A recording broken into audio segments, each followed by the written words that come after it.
Ladies and gentlemen, how you doing? How's your watch obsession doing? You know what occurred to me? For some of us, it's pretty easy to get a watch obsession. I mean, it just sort of comes naturally. And unobsessing with watches is much more difficult. In other words, it's easier to get obsessed than unobsessed. So once you go down that road, it's hard to leave. This is a Seiko Captain Willard. It's on a Borealis. Let me talk about the watch obsession today. I will be at my computer writing, and my watch obsession is so bad that I will compulsively stare at my watch. And then I'll berate myself. I'll scold myself.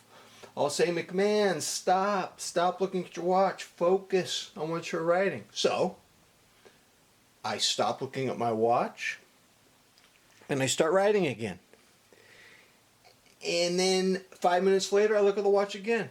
And then 5 minutes later, I get up, and I do a watch switch. I put a different watch on, and then I do that again, and then I do a strap switch. And I can't focus, and I'm convinced that the watch obsession has something to do with avoidance. You know, and very specifically in this case, you know, I'm avoiding my writing. And I just want to let you know, I have a friend, she's very smart. She is the former chair of my college's math department. And she has no watches. She does not own a watch. She does not wear a watch. And she told me, if I wear a watch, I'll stare at it for hours and hours on end. And thank God she knows herself well enough to spare herself the torment. She knows herself well enough to stay away. And you know what, man? For you watching this video, it's too late. For me making this video, it's too late. I've invested too much time and energy in my watch fortress to walk away from it. I'm hunkering down. I'm Martin Sheen in Apocalypse Now, wearing my Seiko Captain Willard. Currently on the Borealis. Though, next time you see this on a video, it's going to be on a Uncle Seiko tire tread. I really want those fat spring bars. And in fact, it's not even Uncle Seiko anymore. It's just Uncle Straps, because he's not just making Seiko stuff. So what are you going to do? So I'm too hunkered down. I've got 7 watches. My fortress is 7 watches big. This is a Seiko Save the Ocean Monster, which I received yesterday. Very detailed dial. It was on sale for $300 on eBay, brand new. What are you going to do? And you know, the loom is better than the Captain Willard. So listen to this. This Seiko Save the Ocean Monster has been on like 15 different straps. And I was losing my mind. What do you mean you were losing it? You lost it 10 years? Oh, well. So I was losing my mind trying to, and then when I put it on the MM300 waffle, you know, I had that moment of clarity, and okay, so this is it. This is what you know. It's interesting. When I bought this watch, I wanted a fun and frothy summer watch. Say that again with me: a fun and frothy summer watch. I was thinking of putting this on my orange Tropic, or my orange isoframe, and the pop was just better on this black waffle. What are you going to do? So with 7 watches, I feel really maxed out, and as someone who is you know, feeling maxed out, I would like to think that I am inoculated from the watch obsession, but I'm not. I still have a temptation. It's the $1,500 Seiko GMT SPB383 black dial, and you know, I bet you can identify with this. I noticed it sold out today on Noman, and I'm relieved. Oh, thank God it sold out. I'm relieved because I don't want to buy it. I don't want to buy it for 4 major reasons. One, I'm maxed out on watches. One extra watch will push me into the loony bin. Okay, let me explain this to you.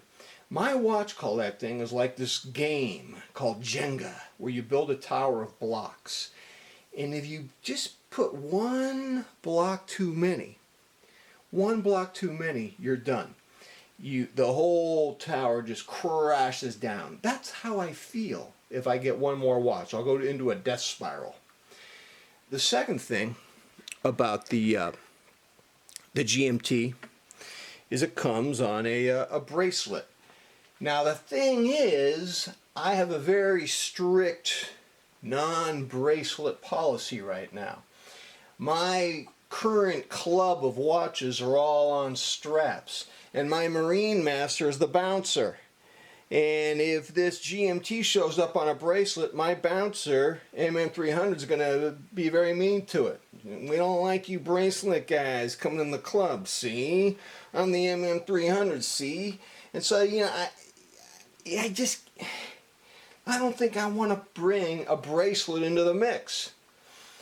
The other thing about the GMT, it has lousy aluminum. Sorry, my Monster at $300 has better aluminum than the $1,500 GMT. That's an insult. That's an insult. And then the other thing is, I have 3 SLA models, including the one you're looking at right now. This masterpiece right here. The GMT is not bringing me anything new to my. It's not pushing my collection forward. You know, there's no point. You know, and having said all that, you know, you could be watching me making a video 5 months from now, and I might own it. I might own the GMT. Because you know how the reptile brain is. It just has a mind of its own, so I don't know. But right now, I'm not getting it. It's sold out on Noman, and I'm cool with that. You know, being watch obsessed, it's a full-time job. And I don't know about you, but it hurts me physically. It hurts me physically.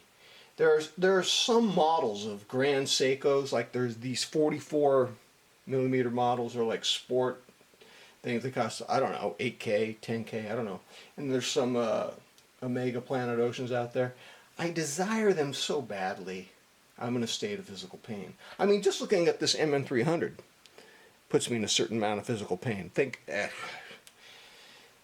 You know, and I'm not going to spend $6,000 to alleviate my what could we call it? My watch arthritis. I don't know what to call it. You know what you got to do? You don't want to. You got to do what Nolan Ryan did. He popped some Advil. That's cheaper. That's just cheaper. Ladies and gentlemen, one last thing I was going to tell you today. Noman is selling this giant, colossal Citizen that I owned 5 years ago, and it's their new arrival. It's under their new arrival. It's the BN7020-09E.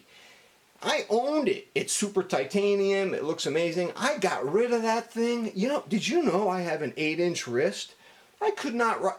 This Citizen is 55 millimeters lug to lug. It's over 52 in width. It's over 22 millimeters thick. It was disgusting.